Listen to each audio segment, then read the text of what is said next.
बिस्मिल्लाहिर्रहमानिर्रहीम, अस्सलाम वालेकुम। लाखों करोड़ों दुरूदो सलाम मोहम्मद मुस्तफ़ा सल्लल्लाहु अलैहि वसल्लम और आले मोहम्मद पर। मैं हूँ उमर दराज गोंदल और आप मेरा यूट्यूब चैनल देख रहे हैं। मैं आपको सबसे पहली बात बताना चाहता हूँ कि कल पाकिस्तान के वज़ीर आज़म ने जिस तरीके से यूरोपीय यूनियन के लत्ते लिए, लताड़ा एक बार, और अल्फाज थे, क्या हम आपकी गुलाम हैं? आप हमें बताएंगे हमारी फॉरेन पॉलिसी क्या होगी? यूरोपीय यूनियन को ये किसने हक दिया है कि हमारी जंग के हवाले से, ये जो यूक्रेन रूस की जंग है उस हवाले से हमें ये बताया जाए? तो जनाब, चंद घंटों के बाद ही यूरोपीय यूनियन ने पाकिस्तान से राबता किया है।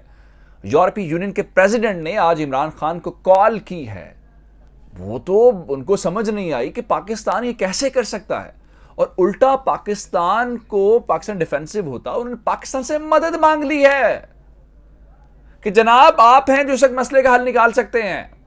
ये क्या मामला है, इसके ऊपर बात करते हैं। दूसरे नंबर के ऊपर चल के, कल इमरान खान ने एक और बात भी की थी कि आपकी जुर्रत होती है इंडिया के बारे में बात करने की, आप तिजारत देखते हैं। तो जनाब, यूरोपीय यूनियन का यूरोप से खबर है कि वहां पे भारत की फंडिंग बंद करने के इंतजामात मुकम्मल कर लिए गए हैं। एक खतीर अमाउंट जो उनको मिलनी थी वो रोक ली जाएगी।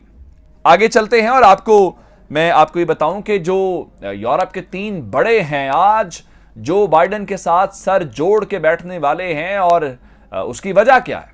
उसकी वजह यह है कि तीसरा राउंड मुज़ाकरात का शुरू हो गया है यूक्रेन और रशिया के दरमियान, और उसके अलावा 10 मार्च को मुलाकात भी होने जा रही है दोनों के वज़ीर ख़ारिजा की। लेकिन आज जो रूस ने मुतालबात सामने रखे हैं, आज उन्होंने निकाल के टोटल 5 मुतालबात रख दिए हैं, और उन्होंने बता दिया है कि जनाब ये चीज़ें हैं जो आपको करनी पड़ेंगी। फिर 2 खबरें और हैं मेरे पास।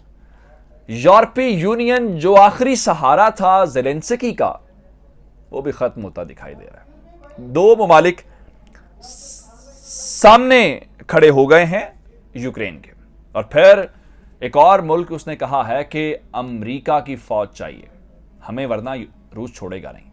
ये डिटेल्स आपको मिलेंगी, लेकिन अगर आपने अभी तक चैनल सब्सक्राइब नहीं किया और आप चाहते हैं कि आपको मुस्तनद और बरवक्त खबरें मिलती रहें, तो हमारा चैनल सब्सक्राइब कर लीजिए, बेल आइकन के ऊपर क्लिक कर लीजिए ताकि हमारी आइंदा आने वाली वीडियोस बर वक्त आप तक पहुंच रहे। इमरान खान जिस दिन यूक्रेन के ऊपर हमला हुआ उस दिन रशिया के अंदर मौजूद थे। पाकिस्तान के लिए बहुत क्रिटिकल मोमेंट था वो, और पाकिस्तान के ऊपर दबाव भी बहुत ज्यादा था। अमेरिकन ने हत्ता कि कहा कि पाकिस्तान को हमारी पोजीशन का पता है। पाकिस्तान के वजीर खारजा ने बड़ी सादा सी बात की कि अमरीकियों ने हमसे कुछ मासूम से सवाल किए, हमने मासूम से जवाब दे दिए। मतलब यह था कि पाकिस्तान डट के खड़ा है और पाकिस्तान उनके सामने झुका नहीं है। लेकिन बाद में यूरोपीय यूनियन के साथ हमारे ताल्लुकात बहुत ज्यादा हैं, क्योंकि हम एक्सपोर्ट सबसे ज्यादा यूरोपीय यूनियन को करते हैं, वो GSP प्लस का स्टेटस भी हमें देते हैं। लेकिन कल इमरान खान ने अवामी सतह के ऊपर, क्योंकि इमरान खान तो जंग के खिलाफ है, इमरान खान ने कहा क्या आप कश्मीर के ऊपर, क्या मुसलमानों के मामलात के ऊपर बोलते हैं? अगर आप नहीं बोलते तो आपके सफीरों की जुर्रत कैसे हुई पाकिस्तान को खत लिखने की कि आप रशिया को कंडेम करें? लोगों का ख्याल यह था कि यूरोपीय यूनियन पाकिस्तान के ऊपर पाबंदियां लगा देगा, GSP स्टेटस जो है वो वापस ले लेगा, और इमरान खान ने कल बहुत बड़ा ब्लंडर कर दिया। आप यकीन माने, चंद घंटों के, और वो एक्सपेक्ट नहीं कर रहे थे कि पाकिस्तान की तरफ से ऐसा हो सकता है। चंद घंटों के बाद नतीजा आ गया जी। सुने नतीजा क्या है। यूरोपीय यूनियन के प्रेसिडेंट ने आज पाकिस्तान के प्राइम मिनिस्टर को खुद फोन किया, और आज इस बात की तस्दीक हो गई है प्राइम मिनिस्टर ऑफिस से भी, और वफाकी वज़ीर इत्तलात फवाद चौधरी साहब ने भी तस्दीक कर दी है। और आप हैरान इस बात के ऊपर होंगे, पाकिस्तान को कोई धमकी नहीं दी गई कि कल आपने क्या बात की और हम ये कर देंगे। उल्टा पाकिस्तान से मदद मांगी गई है, रिक्वेस्ट की गई है कि आजकल आपके पुतिन के साथ बड़े इंटरेक्शंस हैं, आपके ताल्लुकात बहुत बेहतर हैं, मेहरबानी करें ये यूक्रेन और रशिया वाले मामले के ऊपर आप सालिसी करें। अब आप कहेंगे सालिसी कैसे? आप टर्की के जरिए देख रहे हैं कि वहां मुलाकात हो रही है, आप देख रहे हैं इसराइली वजीर आजम के जरिए कोशिशें कामयाब नहीं हो रही। अब वो कोई भी रास्ता छोड़ नहीं रहे जहां से ये उनके लिए मुमकिन हो पाए, और उनका ये राब्ता पाकिस्तान से इटसेल्फ एक बहुत बड़ा कदम है। दूसरी जानिब इमरान खान ने कल भारत को लेकर इनके दोहरे मयार को बहुत क्रिटिसाइज किया था कि आप इंडिया के बारे में तो खामोश रहते हैं, आप पाकिस्तान को कहते हैं कि हाँ अब ये करें, और इंडिया से आप खामोश क्यों होते हैं? तो जनाब, वो भी नतीजा आ गया।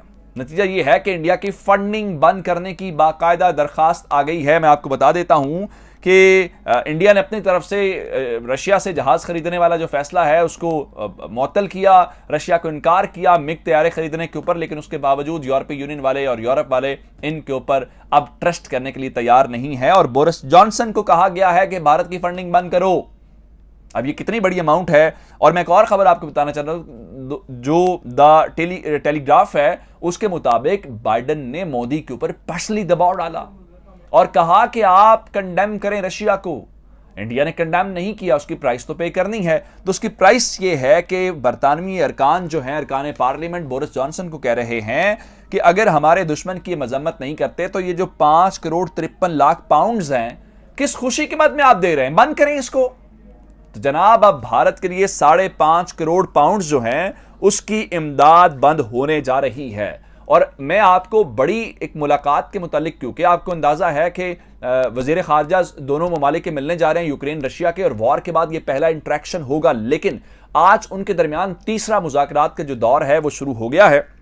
बड़े मेजर मुतालबात जनाब सामने आए हैं और अब यूरोप फंसता नजर आ रहा है। उन्होंने क्या किया जी, मैं मुतालबात आज बाकायदा तौर पर रशिया ने जो इस वक्त रखे हैं, जो आज सामने आए। सबसे पहली बात तो ये है, उन्होंने कहा है कि यूक्रेन वाले हथियार रख दें, सरेंडर करें, उसके अलावा कोई दूसरी बात नहीं, आगे चलें, आइन तब्दील करें और नॉन अलाइनमेंट या न्यूट्रलिटी का उसके अंदर क्लियरली बताएं कि आप रहेंगे। फिर क्राइमिया को रूस का हिस्सा माने, जो 2014 के अंदर उन्हें हिस्सा बनाया। उसके बाद जो लुहानस्क और डोनेट्स्क वाले इलाके जिनको कभी उन्होंने खुद मुख्तार इलाके तस्लीम किया है, उनकी खुद मुख्तारी तस्लीम की जाए। अब इस सारे सिनेरियो के बाद आपको मैंने कल बताया था कि मैक्रोन ने कॉल की है प्यूटन के साथ, और उसके अलावा जर्मन चांसलर बहुत एक्टिव रहे हैं इस मामले के अंदर, जो वहां जाके मुलाकातें करते रहे। फिर बोरिस जॉनसन बहुत एक्टिव हैं यूक्रेन वाले मामले के ऊपर, वो तो सबक सिखाना चाहते हैं, हत्ता कि उनकी तो फौज का खर्चा ये है कि फौज आके लड़ना यहां पे चाहती है। तो खबर ये है कि जो बाइडेन ने जो मुसलसल हॉटलाइन के ऊपर ज़ेलेंस्की जो यूक्रेन के प्रेसिडेंट हैं उनके साथ राब्ते में है, हल निकलता नजर नहीं आ रहा। जब हल निकलता नजर नहीं आ रहा तो उसकी बुनियाद के ऊपर आज यूरोप के 3 बड़े जो हैं वो सर जोड़ के बैठेंगे कि अब ये फंस तो गए हैं, इस मसले से निकलना कैसे है, ये है सबसे बड़ी प्रॉब्लम। और फिर एक और खबर, यूरोपीय यूनियन आखिरी उम्मीद है यूक्रेन की और ज़ेलेंस्की की, अदरवाइज सारी गेम हाथ से निकल जाएगी, क्योंकि नेटो तो आ नहीं रहा। अगर आप यूरोपीय यूनियन की मेंबरशिप ले लेंगे तो फिर मसला हल होगा। आपको याद होगा इन्होंने एप्लीकेशन दी और एप्लीकेशन के ऊपर पोलैंड और दीगर ममालिक ने हिमायत की। फास्ट ट्रैक बिड जिसको कहा गया जी, कि जल्द अज जल्द जो है इसको कंप्लीट किया जाए। एक्नॉलेज भी हो गई दरखास्त। उसके बाद ये खबर आई है कि इसी हफ्ते यूरोपीय यूनियन उनकी उस दरखास्त के ऊपर समाअत करने जा रहा है। लेकिन अब हैरान इस बात के ऊपर होंगे कि 2 ममालिक जो हैं वो उस चीज के सामने खड़े हो गए हैं। एक जर्मनी से पहले भी आपको पता है कि इनको हथियार नहीं दे रहा था। नीदरलैंड्स, ये 2 ममालिक हैं जिन्होंने मुखालफत कर दी है कि आप इस तरह से इनको मेंबरशिप ना दें। अब एक और बात है, अगर इन्होंने, एक तो फास्ट ट्रैक वाली बात खत्म हो गई, दूसरे नंबर के ऊपर अगर ये 2 ममालिक मुखालफत कर देते हैं तो 27 रुकनी यूरोपीय यूनियन का ब्लॉक है, उनका यूनानिमस डिसीजन होगा। अगर किसी मुल्क को ऐड करना है तो उसका मतलब है पूरा यूरोपीय यूनियन उसको डिसाइड करेगा, बिल्कुल उसी तरह से जैसे बरतानिया निकला तो सबने मुश्तरका फैसला किया।